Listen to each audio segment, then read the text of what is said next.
ছোটবেলা থেকে দেখে এসছি, শুনে এসছি ফুটবলের রাজপুত্র একজনই, দিয়েগো আর্মান্দো মারাদোনা। কিন্তু আজকে 2025-এ দাঁড়িয়ে তার একটা উত্তরসূরি তৈরি হয়েছে। হ্যাঁ, একই দলের, সেই আর্জেন্টিনা। আর তার নাম লিওনেল অ্যান্দ্রেয়াস মেসি। কিন্তু আজকে হঠাৎ মেসি আলোচনায় কেন? চলো প্রথম থেকে বলি। গতকাল, মানে শুক্রবার বা শনিবার বলা ভালো, লিওনেল মেসির কলকাতায় নামার সময় ছিল 1:45, 1:45 প্রায় টেন্টেটিভ।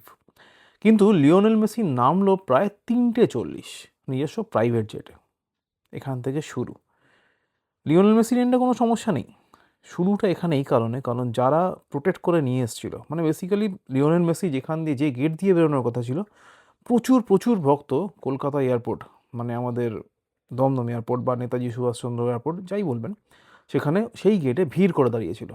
লিওনেল মেসিকে সেখান দিয়ে বারই করা হলো না। ঠিক আছে, ফর প্রাইভেসি রিজন, অ্যাগ্রিড। তাকে একটা বিশেষ গেট দিয়ে বার করে নিয়ে চলে যাওয়া হলো হায়াত রিজেন্সি। এই অবধিও ঠিক ছিল। আজকে সকালবেলা প্রচুর লোক অনেক দূর দূর থেকে তাদের স্বপ্নের নায়ককে দেখতে এসেছিল যুব ভারতী ক্রীড়াঙ্গনে। কারোর টিকিটের দাম 7,000 টাকা, কারোর টিকিটের দাম 9,000 টাকা, কারোর টিকিটের দাম 11,000 টাকা। যে যেরমভাবে পেরেছে টিকিটের জন্য টাকা নিয়েছে। অর্গানাইজাররা ব্যবস্থাও করেছে লিওনেল মেসিকে নিয়ে আসার জন্য। লিওনেল মেসিকে নিয়ে আসাও হয়েছে। তার আগে একটা ছোট ফুটবল ম্যাচ, জাস্ট প্রদর্শনী, সেটাও খেলা হয়েছে 10 মিনিটের জন্য। সেই প্রদর্শনী ম্যাচ খেলা 10 মিনিট পরে যখন একটা ইন্টারভাল হয়, 10-15 মিনিট পরে একটা ইন্টারভাল হয়, তখন লিওনেল মেসি ঢোকেন। কিন্তু সমস্যাটা তো এখানে একটা মারাত্মক আকার নেয়। কীরকম?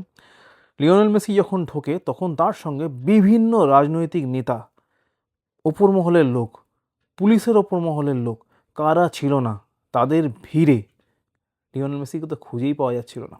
এবার ভাবুন, যে সাধারণ মানুষগুলো এত এত টাকা দিয়ে টিকিট কেটে শুধু এক ঝলক দেখতে গেছিল তার স্বপ্নের রাজপুত্রকে, তারা কি দেখতে পেল?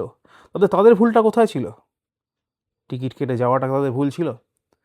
কেউ বিয়ে করেনি, মানে বিয়ে আজকে সন্ধেবেলা বিয়ে, সে বিয়ে করতে যাওয়ার আগে লিওনেল মেসিকে একবার দেখে যেতে গেছিল। তারও টিকিট তো কেটেছে, ঠিক আছে, কিন্তু তার সে স্বপ্ন পূরণ হয়নি। কেউ নিজের কালী পুজো, দুর্গা পুজো সমস্ত কিছু থেকে নিজেকে ব্রাত্য রেখে টাকা জমিয়ে জমিয়ে জমিয়ে জমিয়ে টিকিট কেটেছে নিজের জন্য, নিজের বাবার জন্য। সেই ছেলেটার ভুল কোথায় ছিল? তারাও দেখতে পায়নি। লিওনেল মেসি ওখানে গেছে এবং বিভিন্ন রকম লোকের সাথে বিভিন্ন ছবি তুলেছেন। ওনার তো কিছু করানো নেই। যদি রাজনৈতিক নেতারা চারপাশে ঘিরে ধরে থাকেন ওনাকে, ওনাকে ছবি তো তুলতে হবেই। ছবি উনি তুলেছেন। কিন্তু তারপর শুরু হয় এক বিশৃঙ্খলা, কারণ লিওনেল মেসিকে তার ভক্তরা দেখতে পাচ্ছে না। তারাও ভুল নয়। অগত্যা লিওনেল মেসি 10 মিনিটের মধ্যে আবার বেরিয়ে আসেন। তার ভক্তরা ভাবে হয়তো ভিড় ক্লিয়ার করে আবার উনি আসবেন। এখানে হয়ে যায় মস্ত ভুল। লিওনেল মেসিকে তড়িঘড়ি গ্রিন ক্যাম্পাস করে সেখান থেকে পাস করে দেওয়া হয় সোজা এয়ারপোর্ট, কারণ এয়ারপোর্ট সেই মুহূর্তে সব থেকে সেফেস্ট জোন।